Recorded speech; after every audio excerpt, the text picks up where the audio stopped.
께서 공생애를 지나시면서 예수님을 따르는 제자들을 향해 앞으로 너희들이 나의 제자로 살아가게 되면 이런 반응들을 경험하게 될 것이다 라고 말씀들을 여러 차례 하셨습니다. 그 말씀들을 분류를 좀 해보면 크게 둘로 분류가 돼요. 하나는 예수님을 향해 세상이 예수님을 미워해서 대적한 것처럼 예수님의 제자들을 향해서도 역시 박해가 일어날 것이다. 개인적인 관계에서는 배척당하는 일들이 일어날 것이다 라는 말씀을 하십니다.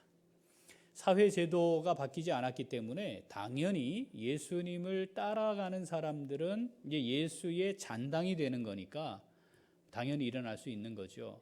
그런데 그 이야기를 말씀을 하시면서 예수님이 조금 더 구체적으로 하시는 말씀들은 가족들 안에서도 그런 문제가 일어날 것이다 라고 말씀하죠. 심지어는 원수가 되기도 할 것이다 라는 말씀을 하세요. 실제로 우리는 이 상황을 말씀을 통해 또 지금 사도행전 예수님 이후에 승천하신 이후의 사건들을 통해서도 확인을 합니다. 또 하나는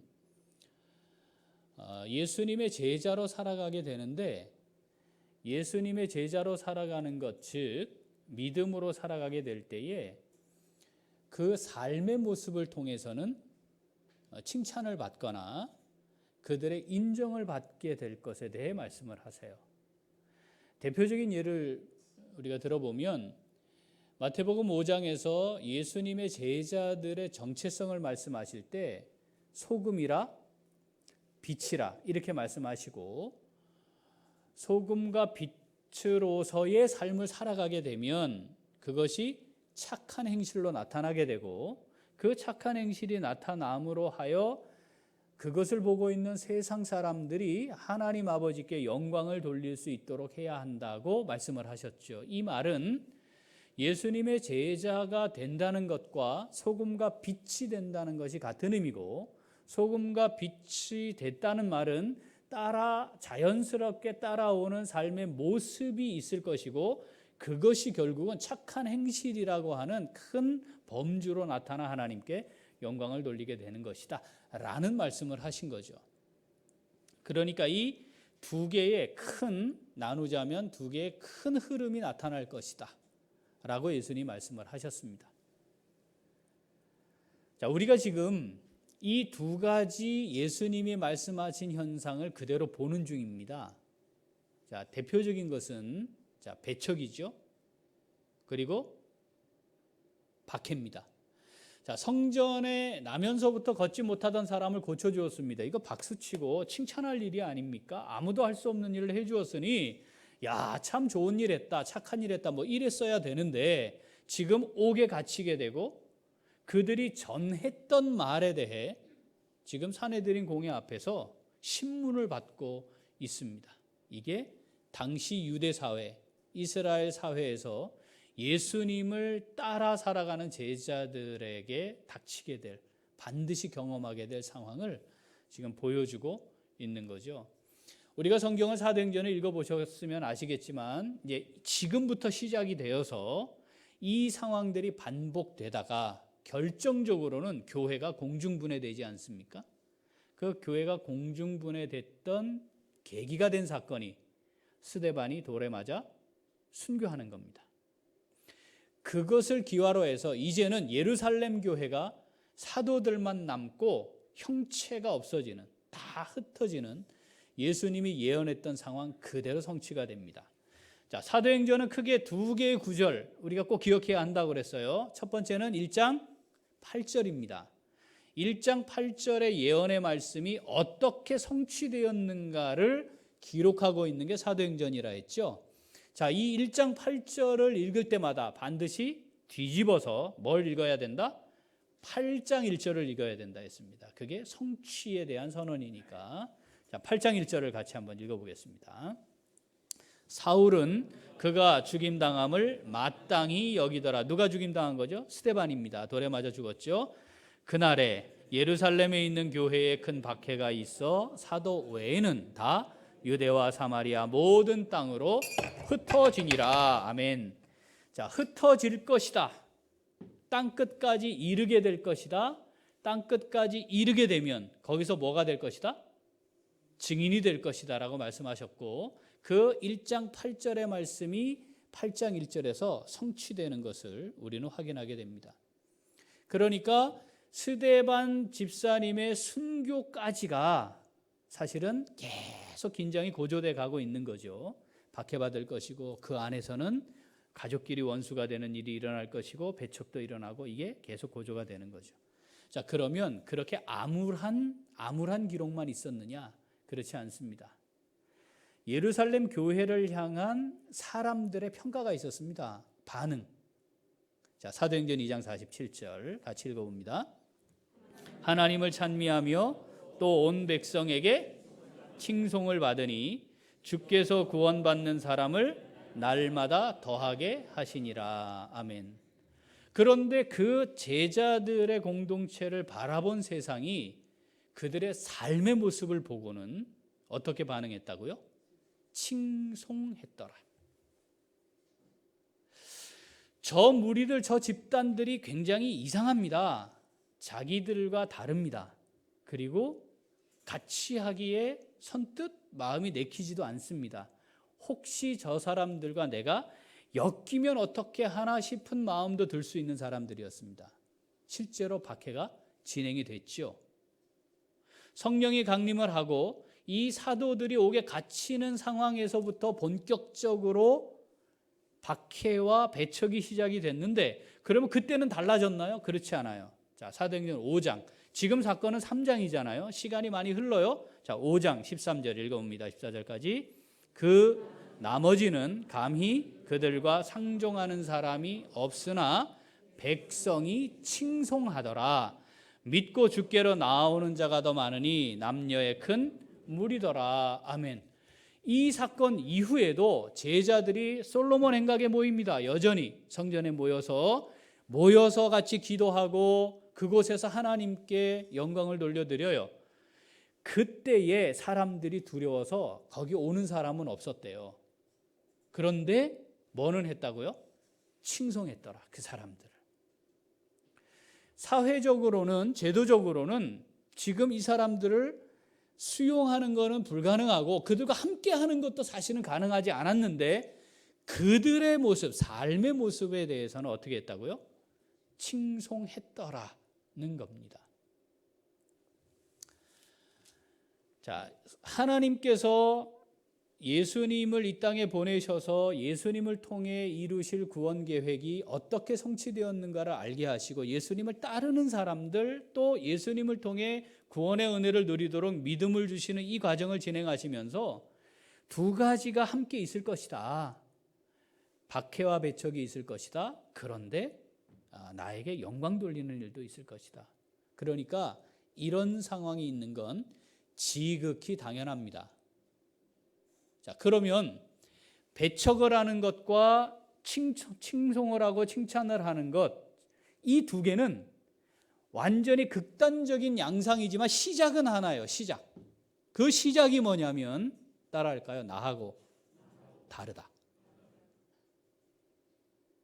그러니까 이 이스라엘 사람들, 세상에 있는 사람들, 교회 밖에 있는 사람들이 왜 배척을 하고 왜 박해를 합니까? 나랑 다르기 때문이거든요. 근데 수용할 수가 없기 때문이에요.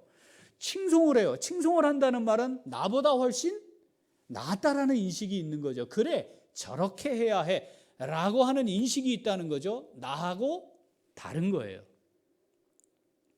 세상은 반응을 하게 되어 있습니다. 내가 살아가고 있는 삶의 자리에서 나에 대해 반응을 하게 되어 있습니다. 무엇 때문에 반응을 할까요? 나와 다르기 때문입니다. 한편의 그 반응의 한편은 저것들 말이야 하고 박해하거나 영적으로 갈등이나 심지어 전쟁이라고 성경이 표현하니까 그런 반응이 있겠죠. 근데 또 하나는 뭐예요? 그래, 저것들 그래도 저렇게 살긴 해야지. 이게 있을 것이라는 거죠. 자, 이 반응이 있을 건데, 하나님께서 복음을 전하게 하시고 하나님의 나라를 확장하도록 하시기 위해 이 과정에 개입하시면 아주 좋은 기회가 하나 생깁니다. 그 기회가 질문을 받는 겁니다. 이상하거든요. 다르거든요. 자기들과. 그런데 질문을 해요. 그러면 우리는 질문을 받는 거죠. 자, 이 질문을 받는 요 상황은 하나님께서 개입하셔서 우리로 하여금 복음을 전할 수 있는 기회를 제공하시는 겁니다. 자, 사내들인 공회가 다 모였습니다. 옥에 가둬놓고, 이거 택도하는 예수의 부활을 이야기하고 이 잔당들이거든요. 그러니까 옥에 가뒀다가 다 모였잖아요. 그러면 어떻게 하는 게 맞을 것 같습니까? 스데반을 돌로 쳐 죽인 것처럼 지금 여기 사도들 뭘 세워놓고 뭘 해요? 그렇지 않나요? 그냥 옥에 가두고요. 계속 매를 치고요. 거기 가둬두면 될 일이에요. 그런데 지금 뭐 했다고요? 질문을 합니다. 질문을 하면 답을 하잖아요. 여러분 잠깐만 제가 말 좀 할 텐데 좀 들어보실래요?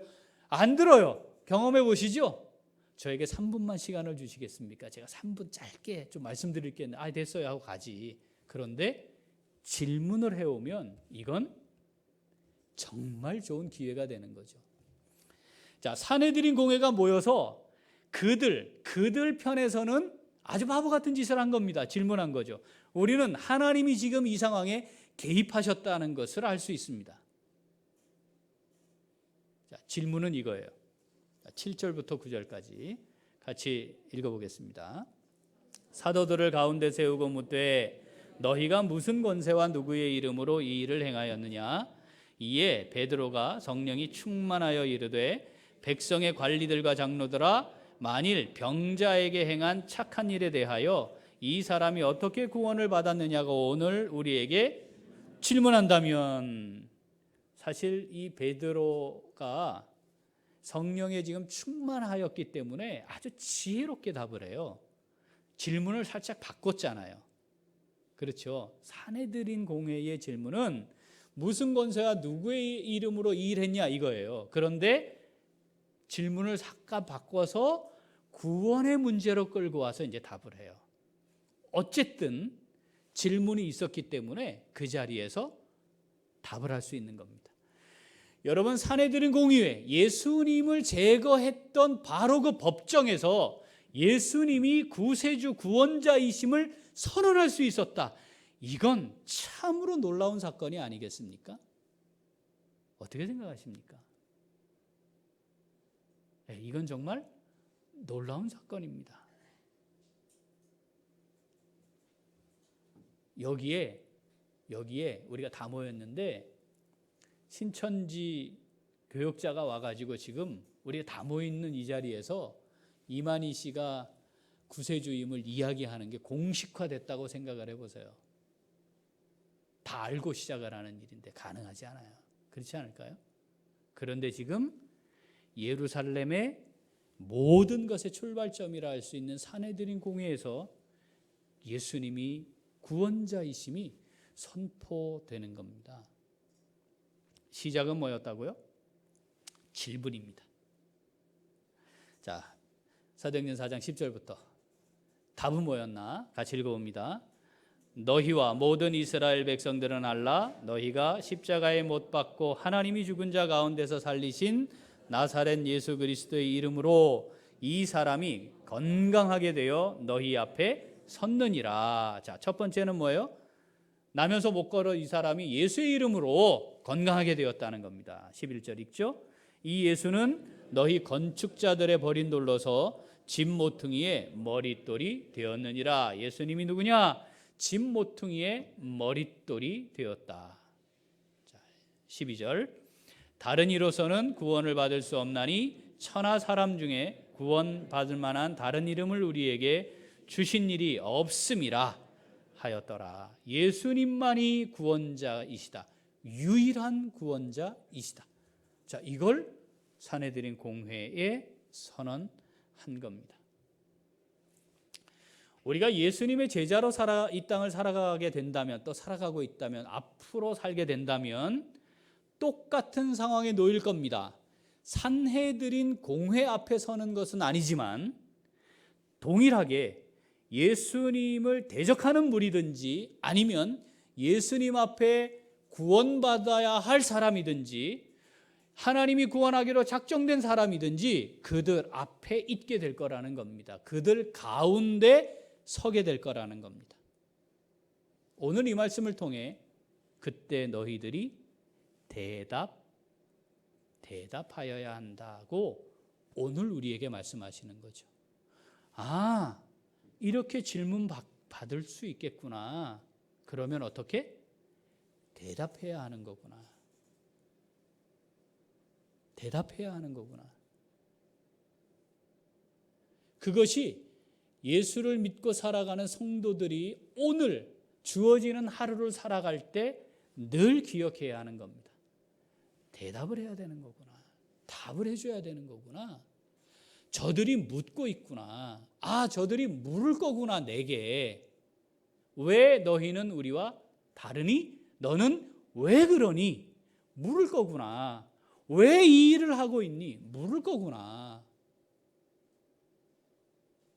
답을 해야 하는 거구나. 자, 오늘 이 말씀 우리에게 주시는 말씀인 줄 믿습니다.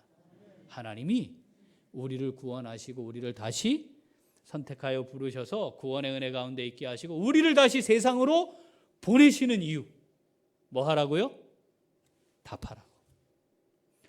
예수님이 그것을 위해 이 땅에 오셨다 했습니다.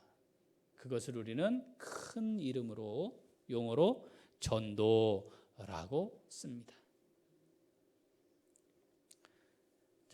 하나님이 보내시는 삶의 자리에서 대답을 잘 할 수 있는 우리 모두가 될 수 있기를 소원합니다. 자, 그러면 어떻게 해야 될까요? 이 답을 하는 삶을 사는 게 어떤 걸까요? 어떻게 해야 될까요? 자, 우리가 오늘부터 시작해서 몇 번을 이 말씀을 한번 깊이 살펴보려고 합니다. 자, 오늘 이 말씀, 답을 했네? 우리가 답을 하는 거구나. 자, 이 말씀, 내게 주시는 말씀으로 받아 순종하는 성도들 어떻게 행할까요? 한 번 더, 인생의 해답이신 주님을 잘 준비해서 소개합니다. 자, 이런 답을 받으면 우리가 이미 말씀을 함께 살폈습니다. 두려워하지 말아라, 염려하지 말아라. 왜냐하면 그렇게 될 때에 성령께서 직접 말씀하실 것이다. 그러니까 우리가 늘 살펴야 할 것 뭐라고 그랬습니까? 성령 충만함을 기대하고 바라며 성령 충만함을 유지하려고 애써야 된다 했어요. 성령 충만함 지난 한 주간 경험하셨나요? 세 분밖에 안 계시네. 여러분 그걸 놓고 기대하고 소망하며 정말 이게 내 인생을 살아가는데 중요한 가치입니다. 고백하면서 성령으로 충만케 하옵소서 기도하셨죠? 이거 하셔야 되는 거예요. 자, 그런데 성령 충만은 일시적인 거라 했습니다. 계속되는 게, 한 번 성령 충만하면 계속되는 게 아니라 했습니다. 그러면 성령 충만한 상태가 아닐 때에 질문 받을 수 있잖아요. 근데 답을 해야 되잖아요. 그럼 어떻게 해야 될까요? 준비해야 해요. 준비해야 돼. 준비해야 돼. 근데 뭘 준비하느냐? 여기 본문에 답하다, 대답하다, 답하다, 답변한다. 이것이 변호한다 또는 여기서 변증한다라는 말이 나왔어요. 그러니까 뭘 하는 거예요? 질문하면, 질문을 받으면 어떻게? 요때에는 이 사람들이 지금 공격하려고 하는구나. 이게 뭘 교회 문제를 지적하려고 하는구나. 나를 시험해 보려고 하는구나. 이럴 수 있잖아요. 정말 나에게 진심으로 마음을 열고 답을 듣고 싶어서 묻는 사람도 있을 거죠. 이게 전체적으로 포함하면 뭐가 되는 거예요? 변호하는 거죠. 그게 대답이에요. 어떻게 해야 될까? 하나님께서 베드로전서에 아주 중요한 원리를 다 기록을 해 놓으셨습니다. 자, 베드로전서 3장 15절 같이 읽어봅니다. 너희 마음에 그리스도를 주로 삼아 거룩하게 하고 너희 속에 있는 소망에 관한 이유를 묻는 자에게는 대답할 것을 항상 준비하되 온유와 두려움으로 하고. 한 번 더 읽어봅니다. 너희 마음에 그리스도를 주로 삼아 거룩하게 하고 너희 속에 있는 소망에 관한 이유를 묻는 자에게는 대답할 것을 항상 준비하되 온유와 두려움으로 하고. 아멘. 어떻게 하는 것인가 원리가 여기 딱 들어있어요. 여러분, 예수님을 믿게 되면 예수님을 믿지 않을 때 또는 예수님을 믿지 않는 사람과 근본적인 차이가 딱 생기게 됩니다. 근본적인 차이. 그게 뭐냐면 기대하고 바라는 게 달라지는 거예요. 우리가 그걸 소망이라 하죠. 근본적인 변화가 생겨요. 뭘 기대하고 바라냐 이 말이죠. 뭘 원하며 사느냐 이 말이죠. 예수님을 믿기 전에는 죽을 때 죽는 순간 아무 의미가 없는 게 소망입니다. 그 소망하는 것들이 대부분 이 세상의 삶이 끝나는 순간 그것도 함께 끝나는 것들이에요. 그런데 예수님을 삶의 주인으로 고백하고 살아가는 사람들은 죽는 순간 비로소 의미가 더 생기고 진짜 가치가 있게 되는 걸 소망해요. 혹시 지금 충격 꽉 받으신 분 계시는 거 아니에요? 어라? 근데 나는 왜 전부 다 이상하네? 죽는 순간 아무 의미 없는 것밖에 없는 것 같은데 충격 받으셨으면 은혜입니다. 그게 은혜입니다. 여러분, 우리 뭘 소망하시나요? 너 소망이 뭐야? 새해 소망. 얼마 안 됐어요. 새해 소망 빈지. 많은 사람들이 여기 울산 굉장히 힘들게 하잖아요. 전국에서 몰려들어가지고 소망 빌잖아요. 여러분, 그 소망이 뭐예요? 다. 오늘 내가 빈 소망이 오늘 죽으면 아무 의미 없는 것들이다? 거의가 그래요. 그것밖에 없을 거예요. 예수님을 알지 못하니까. 예수님이 삶의 주인이 아니니까, 내가 주인이니까 내가 살아있는 동안만 의미가 있을 수밖에 없죠.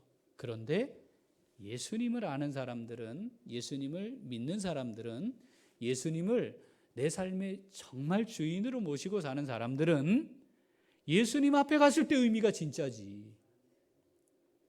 예? 아니, 여기 있을 때가 진짜예요? 아니에요. 곧 이건 없어질 거예요. 그런데 예수님 앞에 섰을 그때에 우리가 주님 앞에 가게 될 텐데 그 주인 앞에 갔을 때 의미가 있어야 진짜잖아요. 이게 근본적으로 다를 수밖에 없는 거죠. 다르니까 계속 살아가다 보면 다르잖아요. 다를 수밖에 없잖아요. 문제는 똑같이 있어요. 똑같은 문제 앞에 직면해요. 사는 문제, 부부 문제, 자식 문제, 부모 문제, 가정 문제, 회사 문제, 직장 문제, 이웃과의 문제, 내 미래, 불투명한 미래, 다 같은 문제를 다 우리 똑같이 안고 살아요. 그런데 그 문제의 해결이 다른 거죠. 아니, 이 세상을 사는 사람들, 세상이 끝나는 날 다 없어질 그것을 기대하는 사람들은요, 해답이 없는 거예요. 그런데 그 사람들이 해답을 알고 싶어 해요. 그런데 잊고 살다가 이상한 사람들이 있는 거예요. 이상한 사람들이. 어라, 저것들은 뭐지? 싶은 거지. 아니, 저 사람은 왜 그러지? 나하고 삶을 비교해 볼 때 오히려 저 사람이 훨씬 불행해져야 될 것 같은데, 저 사람이 오히려 나보다 훨씬 더 신세한탄을 해야 될 것 같은데 왜 다른 거지? 이상해야 돼요. 왜냐하면 이 땅에 속한 것이 우리에게 영향을 주긴 하지만 그것 때문에 우리의 삶이 심각해지지는 않는 거죠. 그리고 참된 가치를 따라 살아가니까 이 세상에서 일어나고 있는 여러 가지 것들 때문에 근본적인 흔들림은 없는 거죠. 이상하다. 왜 그러지? 질문하겠죠. 질문하는 거죠. 그때 왜 그러냐면 나는 예수를 믿기 때문이야. 예수님이 내 인생의 주인이시기 때문이야. 내가 이 땅을 살아가고 있지만 나는 이 땅의 삶으로 끝날 사람이 아니거든. 이걸 답을 해주는 거죠. 그래서 너는 해답을 찾았구나. 그래, 해답을 찾은 너의 삶이 이렇구나. 너하고 상종하기는 부담스러워. 그런데 말이지, 그렇게 사는 게 맞는 것 같다. 이게 사도행전에서 나타났던 예수의 제자들을 향한 세상의 반응이었단 말이죠. 준비되어 있습니까? 준비되어 있으십니까? 이게 갑작스러우면 당황하잖아요. 자, 우리가 전도한다고 할 때는요, 내가 정해요. 그렇지 않나요? 무슨 요일에 몇 시에 어디에 가서 전도할 거다. 누구를 대상으로 전도할 거다. 이거는요, 내가 정하는 거예요. 부담스러우면 안 가도 되고요. 바쁘면 안 해도 되잖아요. 그러면 내가 준비한 것만 갖고 하면 되잖아요. 그런데 말입니다. 질문을 받는 거는 내 의지와 달라요. 언제 훅 하고 질문할지 모르잖아요. 그거 어떻게 해야 돼요? 답을 준비해 놓고 있어야 된다. 이 말이지. 우리가 훌륭한 신학자입니까? 아니잖아요. 예? 우리가 변증할 수 있는 만큼 능력이 있는 사람들입니까? 아니시죠? 그럼 우리 안에 뭐가 있어요? 두렵잖아요. 걱정되잖아요. 어떻게 말을 할까? 어떻게 말을 할까? 이렇게 하면 된다는 거예요. 예수님이 내 인생의 해답이야. 그걸 소개하자는 거예요. 내가 예수님 만났더니 이렇게 됐어. 이상하지? 나도 이상해. 나도 가끔은 내가 왜 이러지 싶을 때가 있어. 그런데 말이야, 너무 좋아. 너도 내가 그런 것처럼 너도 아마 그럴 거야.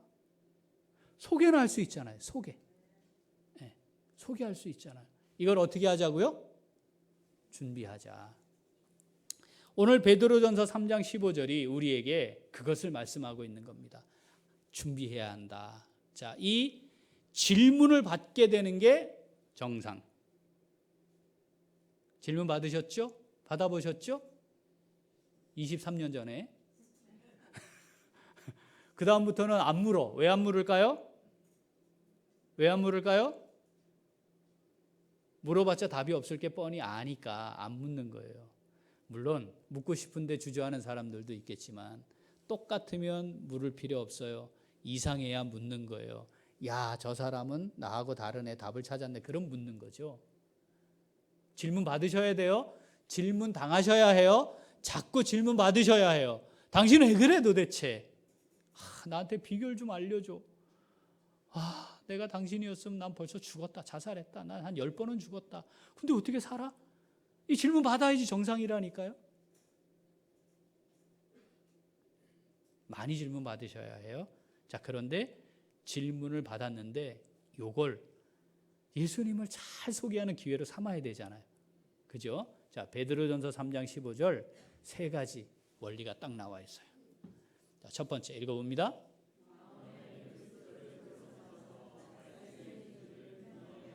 한 번 더.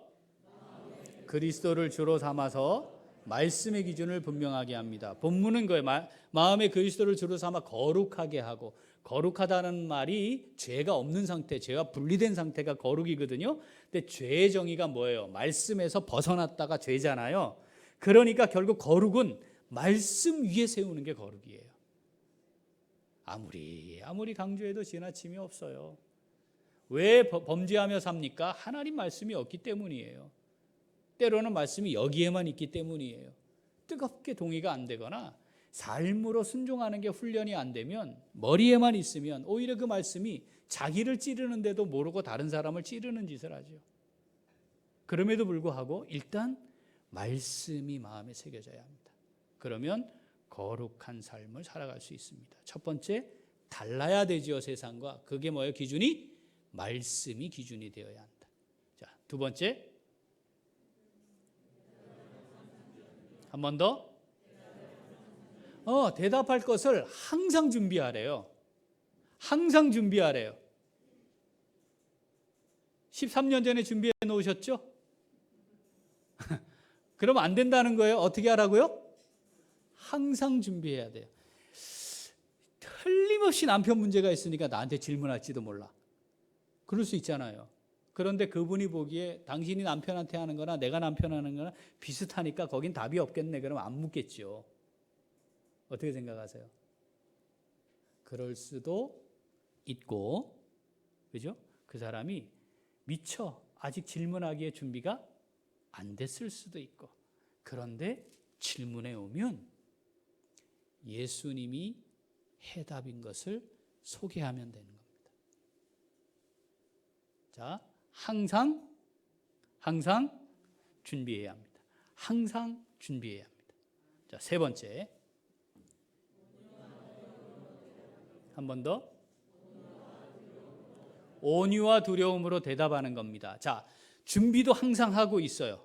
그죠? 내가 말씀의 기준에 따라 거룩한 삶을 살고 있어요. 그럼 이제 이상하니까 질문할 거 아니겠어요? 자, 그럴 때, 자, 질문이 크게 두 가지 유형이라. 하나는 나를 향해 공격적일 수 있다는 거예요. 그죠? 또 하나는 진심으로 나에게 답을 얻고 싶은 경우. 이 두 상황이 동시에 있다 하더라도, 이거는 진심으로 답을 얻고자 하는 게 아니고 약간 삐딱한데, 약간 공격성이 좀 있는데, 이게 뭔가 내가 알고 있나 모르나 테스트하려고 하는 것 같기도 한데 등 여러 가지 상황이 있을 수 있잖아요. 그럴 때 어떤 상황에도 전함에 있어 태도가 중요하다는 겁니다. 항상 준비하고 있는데 그 다음이 뭐예요? 온유와 두려움으로. 태도는 온유와 두려움으로예요. 온유는 아시죠? 부드럽고 친절한 겁니다. 두려움은 다른 말로 바꿀 수 있어요. 존중. 그러니까 그런 질문을 해올 때 답을 하면 어떠해야 한다고요? 부드럽고 친절하게, 그리고 상대방을 존중하는 태도로 전해야 합니다. 우리가 그걸 전할 때에 감정이 섞일 수도 있어요. 주의해야 해요. 그를 존중하는 겁니다. 왜냐하면 지금 이 순간 질문을 하고 내가 답하게 되는 이건 누가 개입하신 것이다? 하나님이 개입하신 것이다. 누가 개입하신 것이다? 하나님이 개입하신 것이다. 지금 여기에 하나님의 뜻이 있다. 그러니까 하나님의 뜻을 존중하는 겁니다. 그런 마음으로 그 사람을 존중함으로 부드럽고 차분하고 친절하게 답을 해주는 거죠. 2022년 우리가 한 해 지난주에 태신자를 품었습니다. 한 주간 동안 기도하셨죠? 그 용지도 버린 거 아니에요, 어디다가? 기도하셨죠? 네. 품으셔야 돼요. 그리고 하나님이 기회 주시기를 기도해야 돼요. 질문하면 하나님 제가 어떻게 답해야 되겠어요? 제가 말도 못하고요. 주변 머리도 없고요. 이거 참 어떻게 해요? 그러면 성령께서 그때 역사하시겠어요? 안 하겠어요? 아무 생각 없다 질문하면 뭐 그런 거 자꾸 묻고 그래요. 성령이 역사할 틈이 없잖아요. 하나님을 향하여 하나님 오늘 저를 집에서 이 발을 떼어서 하나님 나를 택하여 부르셔서 구원의 은혜를 주시고 지금 나를 하나님이 원하시는 자리로 저를 보내시니 제가 갑니다. 그 자리에 섰을 때 하나님 질문이 들어오면 나를 향해 하나님께서 개입하셔서 나에게 묻고자 하는 일이 발생을 해서 묻게 하시면 하나님 오늘 잘 답할 수 있도록 성령 하나님 저를 붙들어 주시옵소서. 두려워할 필요 없어요. 겁먹을 필요 없어요. 왜냐하면 그 마음으로 하나님 앞에 서 있으면 하나님이 성령으로 역사하시는 줄 믿습니다. 태신자 품고 계시죠? 기도하고 계시죠? 자, 매일 만나고 있는 사람들이 다 대상이 되는 겁니다. 울산은 선교지입니다. 지금 몇만이 있다고요? 100만이 있습니다. 100만. 이 좋은 선교지에 우리가 살고 있는데 아버지 주여 이 100만을 어찌 하시겠습니까? 주여 전하게 하옵소서.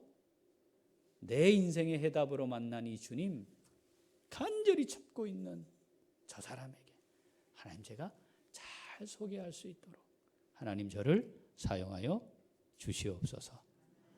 하나님이 허락하신 우리의 남은 날이 이 고백으로 하나님 앞에 드릴 수 있는 복된 삶이 될 수 있기를 소원합니다.